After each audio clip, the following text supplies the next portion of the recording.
নীলফামারীর ডিমলায় শান্তিপূর্ণ ও উৎসবমুখর পরিবেশে বাংলাদেশ এক্সট্রা মোহরার নকল নবিস অ্যাসোসিয়েশনের দ্বিবার্ষিক নির্বাচন অনুষ্ঠিত হয়েছে। ভোটগ্রহণ শেষে ফলাফল ঘোষণার পর প্রার্থী ও সমর্থকদের মধ্যে দেখা দেয় আনন্দ উচ্ছ্বাস। সবচেয়ে চমকপ্রদ ফল এসেছে সভাপতি পদে সমান ভোট পাওয়ায় গঠনতন্ত্র অনুযায়ী দুজনকেই সভাপতি নির্বাচিত করা হয়েছে। বৃহস্পতিবার দুপুর ১২টা থেকে ডিমলা সাব রেজিস্ট্রার অফিসে শুরু হয় ভোটগ্রহণ, চলে দুপুর ২টা পর্যন্ত। সংগঠনটির ৪৯ জন ভোটারের মধ্যে ৪৮ জন তাদের ভোটাধিকার প্রয়োগ করেন। নির্বাচনে মোট ৮টি পদের মধ্যে ৩টি পদে প্রার্থীরা বিনা প্রতিদ্বন্দ্বিতায় নির্বাচিত হন। বাকি ৫টি পদে প্রতিদ্বন্দ্বিতা করেন ১০ জন প্রার্থী। সভাপতি পদে মোস্তা বুলবুল বাদশা ও রবিউল আলম মানিক উভয় ২৪টি করে ভোট পান। ফলে গঠনতন্ত্রের বিধান অনুযায়ী দুজনকেই সভাপতি হিসেবে নির্বাচিত ঘোষণা করা হয়। সাধারণ সম্পাদক পদে ৩০ ভোট পেয়ে জয়লাভ করেন আজাহারুল ইসলাম সোহাগ।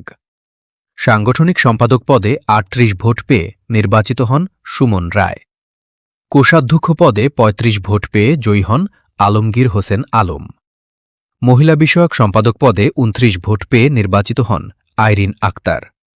ডিমলা সাব রেজিস্ট্রার কর্মকর্তা কে এম সুজাউদ্দিনের তত্ত্বাবধানে অনুষ্ঠিত নির্বাচনকে ঘিরে সকাল থেকেই সাব রেজিস্ট্রার অফিস প্রাঙ্গণে ছিল উৎসবের আমেজ। প্রার্থী, সমর্থক ও ভোটারদের উপস্থিতিতে সরগরম হয়ে ওঠে পুরো এলাকা। ভোটগ্রহণ শেষে ফলাফল ঘোষণার সঙ্গে সঙ্গে বিজয়ী প্রার্থীদের সমর্থকদের মধ্যে শুরু হয় আনন্দ উচ্ছ্বাস। একে অপরকে শুভেচ্ছা জানান নির্বাচিতরা। আজকে আমাদের এক্সট্রা মোহরার আছে এখানে প্রায় ৫০ জন।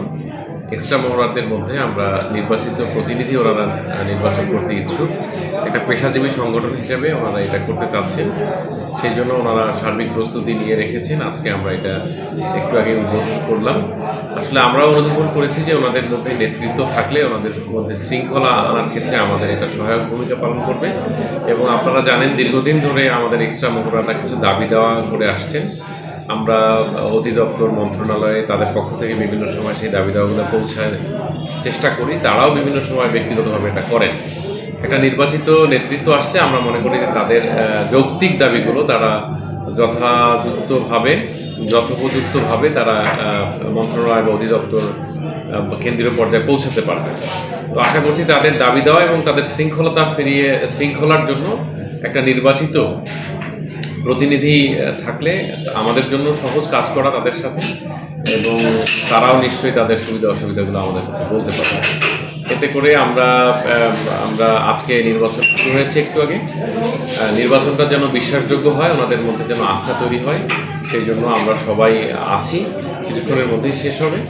আশা করছি ওনারা ফলাফল সানন্দে গ্রহণ করবেন।